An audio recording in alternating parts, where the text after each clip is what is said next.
Good morning. Good morning. Well, at least it's morning here. I wanted to take a little time and share with you about the wonderful blessing God did for me. Uh, well, He gives me blessings every day, but over the weekend, God really did His thing, and I wanted to share. Well, first let me say thank you to Him, and thank you to everyone who came out to my concert at St. James. It was a moment. It really was. And it was so overwhelming to me. It's what I prayed for, it's what I worked for. And I've, consecrated myself and asked God to give me extra, and He did just that. So I wanted to share with you the journey of some things that I had to overcome, that I was challenged with, and I think that is worth sharing. Hopefully this message is you will receive this as inspiration, as an encouragement. So let me begin and say that well, first of all, I did a event at St. James, I think pre-COVID. I think it was around 2019. And that was a really big deal too, because it's the first time here in Atlanta that I had performed in such a in that kind of setting, at a professional club or venue type of setting. So, but it really went over really well. It was well received. We sold out, packed the house out, standing room only, and I guess over the years, when something's in you, it never stops. It never stops.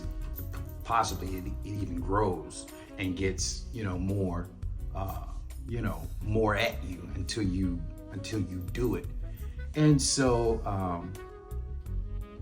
I think about over a year ago, I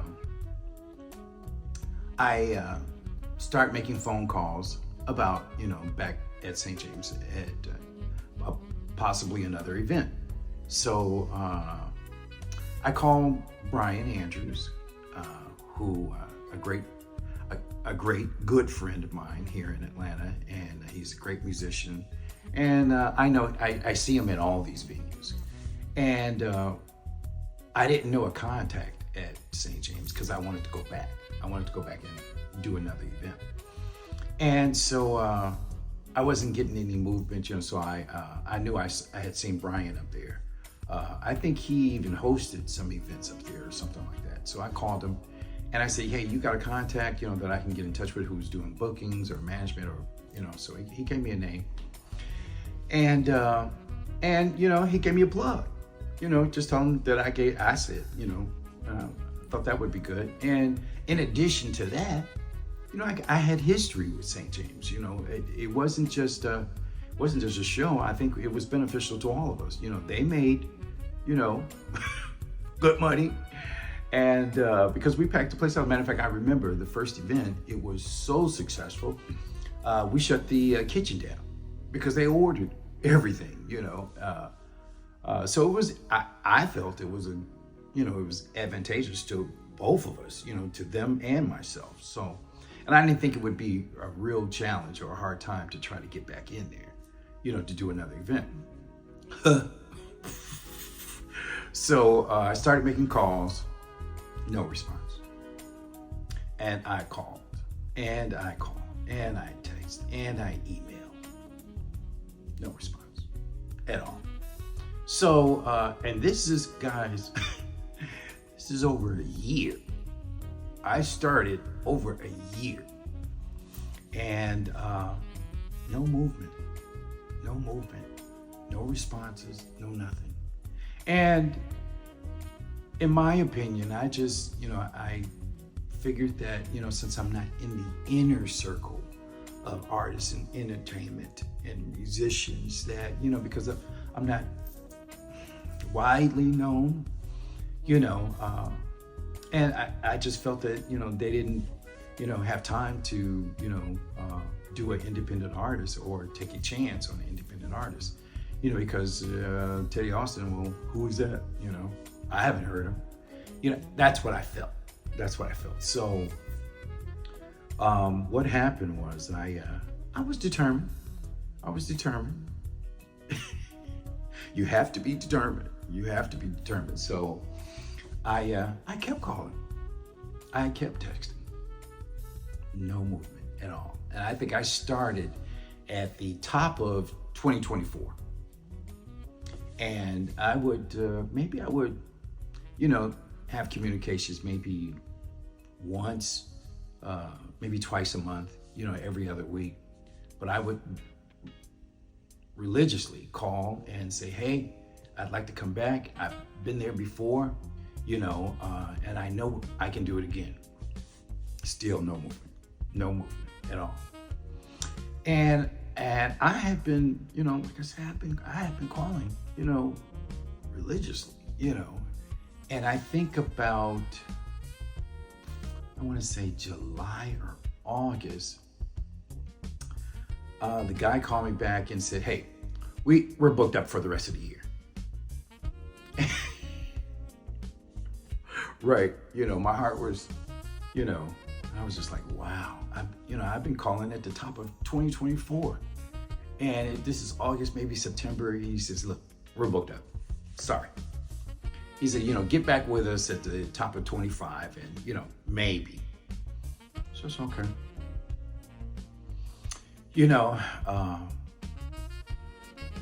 And guys, let me just tell you something. If God has given you something, and He has, I know each of you have something inside of you, whatever that vision, whatever that dream is, whatever that desire is, He's given it to you.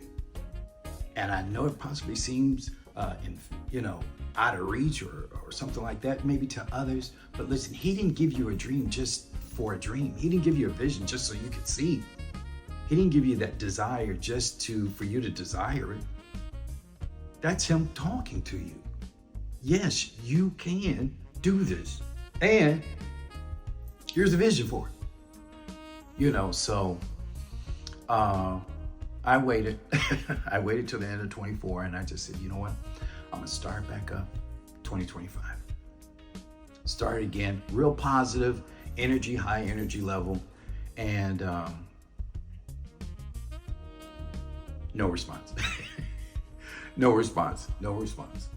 Every other week I'm calling, I'm sending texts, I'm sending emails, no response at all.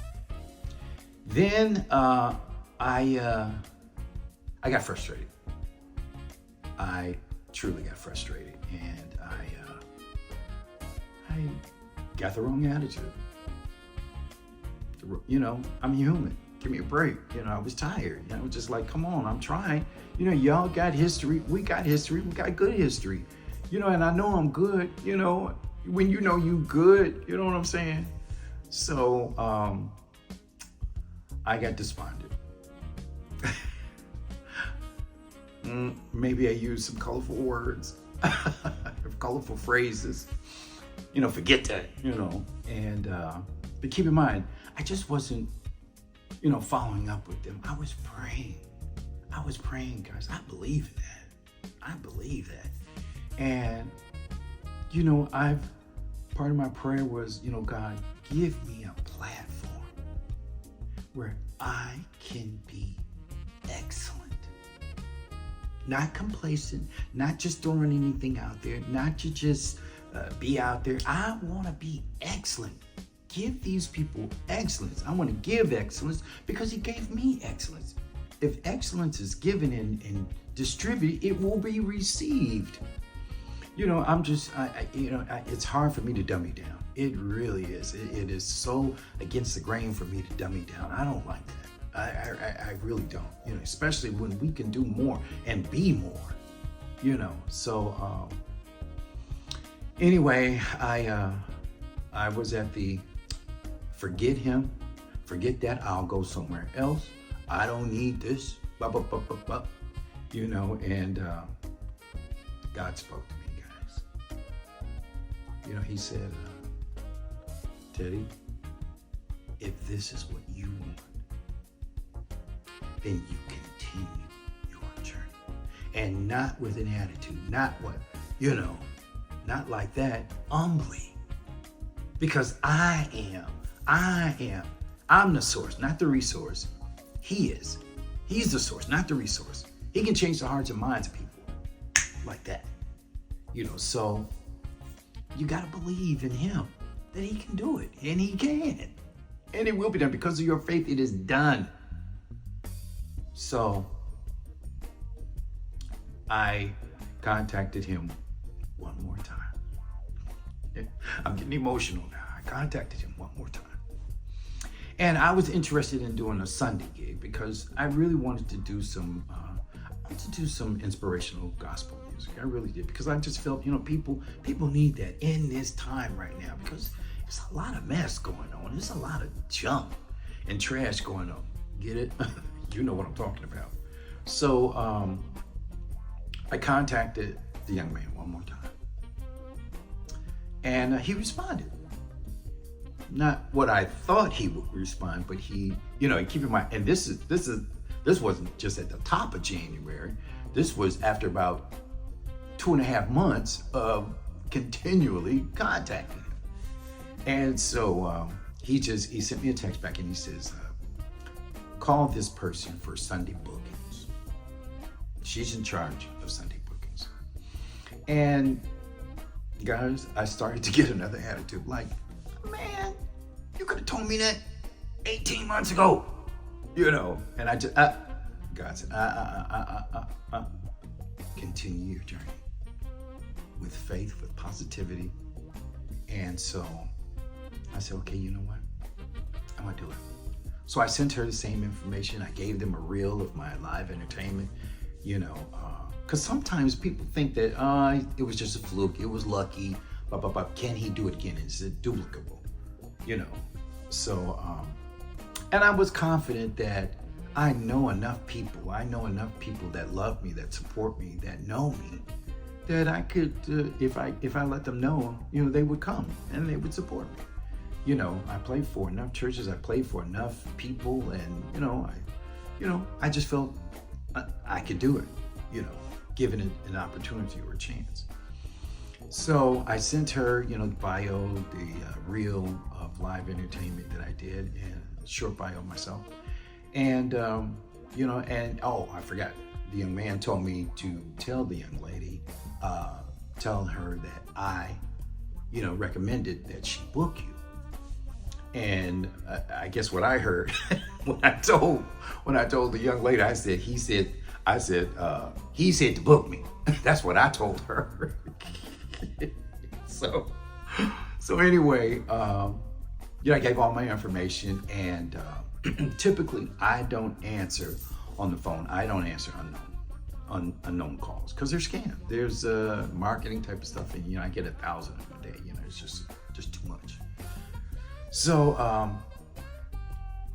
I think shortly after I sent the text and the email to the young lady, I got a call from a 301 area code. And like I say, guys, I don't answer unknown calls. But this one I answered.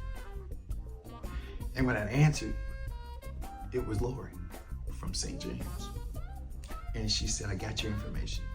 And Lori was, this is not negative or anything. She was focused on what had happened was she had a cancel. She is in charge of booking on Sundays. So she had a cancellation from another artist. And I think that they had been working, for a while to, drum up, ticket sales and participation and everything like that. And so this was 2 weeks out. This was 2 weeks before March 23rd. 2 weeks. And I think she was, frazzled, because she says, look, I don't like to cancel. I don't have a replacement. So that's a loss of business. That's a loss of revenue. Because who can you find at the drop of a dime that can come in and can feel? So she said to me, I heard you're looking for a date. I said, yes, Lord, I am. I'm looking for a date. What do you got open? She said, I have one date open. One.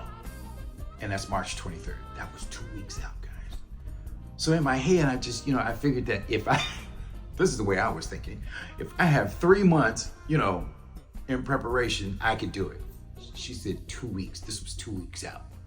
That means I got to put a band together. I got to put the songs together. I got to do this. I got to do ticket sales, blah, blah, blah, blah, blah. And I, I like to pray on things and stuff like that. And keep in mind, I hadn't talked to anybody, any of my folks, to see if they were even available.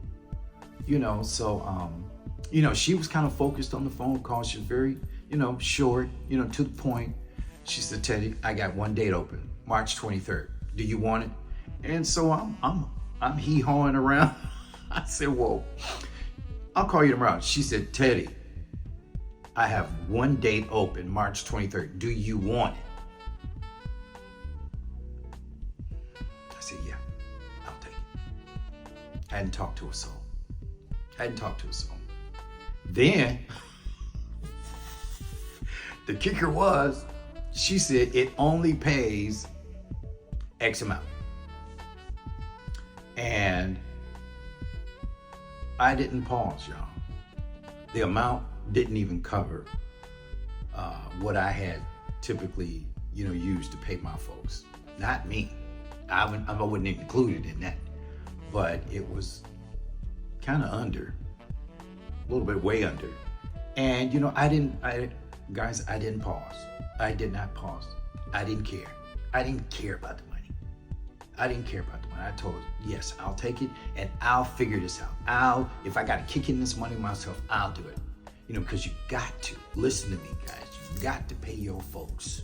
Hello? If you got real good folks, if you got professional folks, if you got gifted folks, you got to pay them. Well, you know what? You can't even pay them. My mother always taught me, she said, listen, son, you can't pay people for what they do, for their gift. You can't pay them. There is no amount of money that you can put on that gift.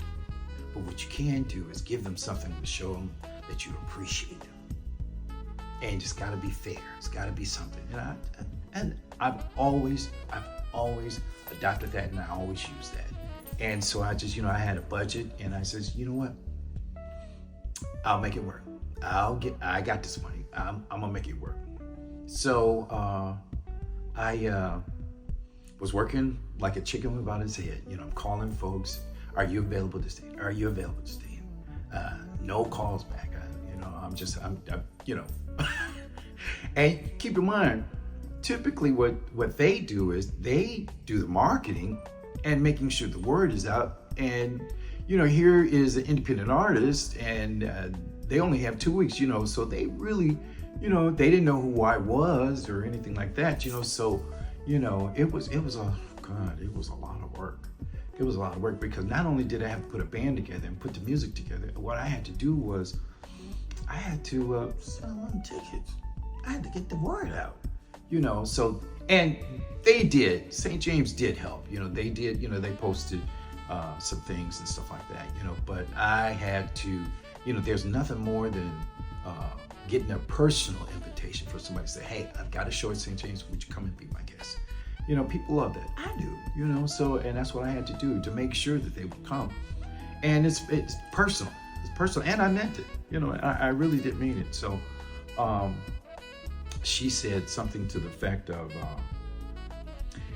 again, she's focused. Her conversations is really, really short. She says, listen, if you can sell 30 tickets, we'll be good. In my head, I'm like, 30? I know more than 30 people. I'm thinking in my head, I'm like, surely I can get 100 folks up in there. Surely. So I'm off the phone, and keep in mind, guys, I'm a retired person, but I just don't sit at home. I play for 2 churches. I help George Levitt at Levitt Funeral Homes, and I get calls for other things and stuff like that. So I'm a busy retiree, and I play for a Saturday and Sunday church. And there's material that I have to do. Things don't stop. Because you got an engagement. And everybody's supportive, but this is your job. So.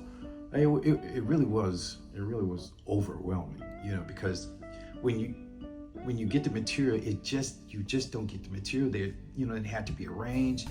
It had to, with me, the material has to be inside of me. For me to minister it, it's got to be inside of me.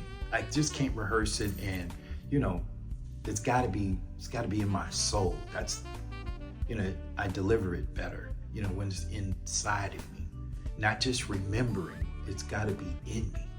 And so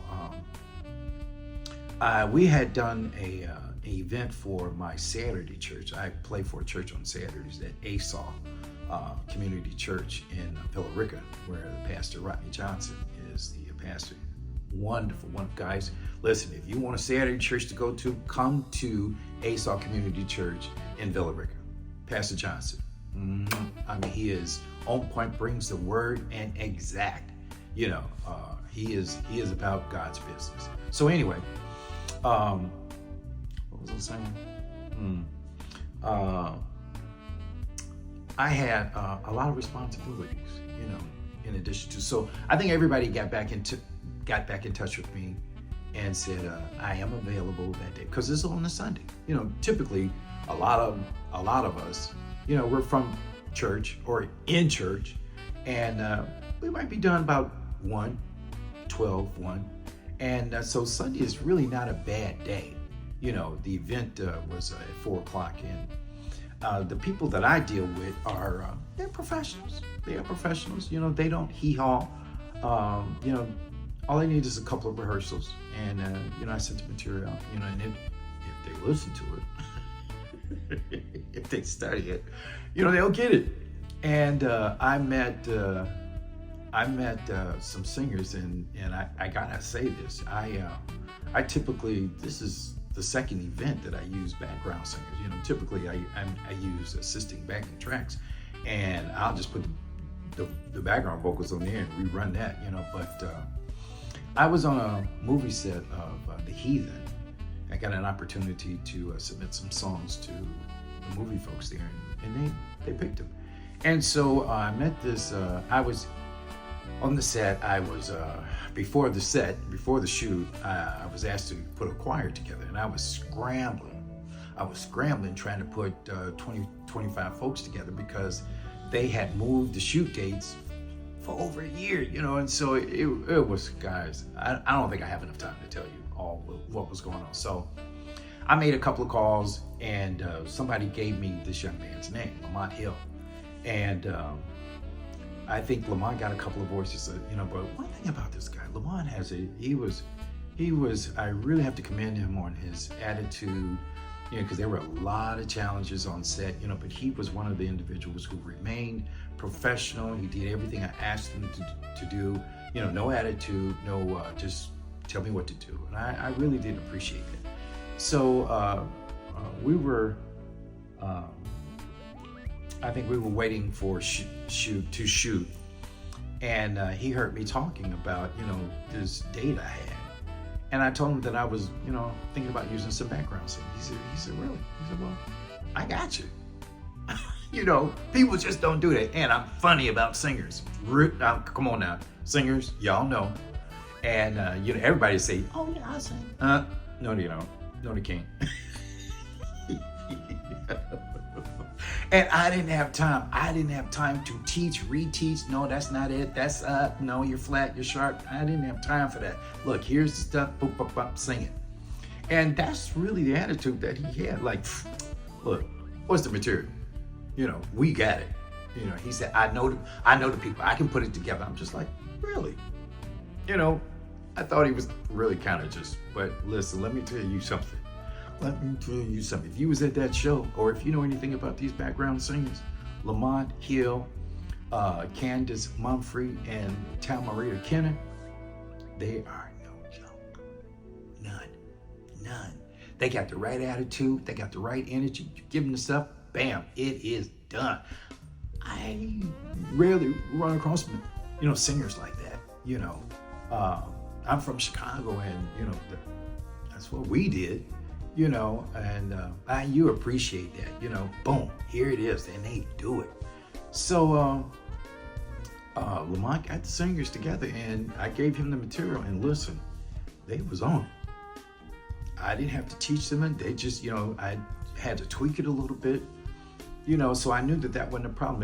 And the musicians that I used are pros, they get it, and they know me, so I figured that if we had one rehearsal, it would be sufficient. Sometimes you can do it, but we had to have a couple of rehearsals. But still, in the short runway that we had, it was, the pressure was coming. Keep in mind, I got all my other responsibilities. I played for Antioch, I played for ASOL. George was calling me for gigs at the funeral home. I mean, it was Then I got matters at home. I got my own stuff, So it was closing in. It was really closing in. And, the pressure was adding on, and ticket sales, and getting the word out there, and trying to get the material together, get it in my soul. Oh, it was a lot. So we met. We couldn't find a time for all of us to rehearse together, and so I had to do it separately. I had to rehearse with the band, I had to rehearse with the background singers. So I met with the guys, and this is, keep in mind, I'm not saying this to be negative. I'm really not a negative person or anything like that. But our first rehearsal was kind of good. But and keep in mind, these guys are the best. So they not only just do material for me, they just as busy or busier. So I couldn't. I guess my expectation level was a little bit, too high. It was only one rehearsal, and I kind of expected everything to like fold and come together in the first rehearsal, and it didn't. They knew some of the material, but not all of it. And now the pressure is really getting hard on me. I'm just like, guys, we got it packed out. We're selling tickets. These people are coming. These people are thirsty. They're hungry. We can't do it. We can't do this. Not like this. And I wanted to give them the best. I wanted to give them our best. So I asked them, could you do one more rehearsal? And they said, yeah. Keep in mind, the money that I give me, it wasn't like I was giving them a lot of money. 2 rehearsals, travel time, you're asking a lot, Ted. But they agreed to do another rehearsal, and that was the rehearsal that the background singers could do. But again, one more time, the singers was ready. They was like, come on with it. I got it. We got it. Y'all got y'all part. So, and still it was, even on our last rehearsal, it was, the backgrounds came early, which was really good because I needed to be one-on-one with them, so we could, get a vibe going.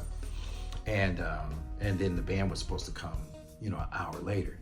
Well, when you are that popular, when you are that good, you don't have a lot of time. I can only give you an hour or 2 at the most, and then I got other things to do, because people have families and other things. I understand that. So Saturday was our last rehearsal, our only unit rehearsal, and because of things, we didn't start on time, and I couldn't, when you're lucky to get these people, so you can't be hammering them down. You're 2 minutes late, and I'm not the type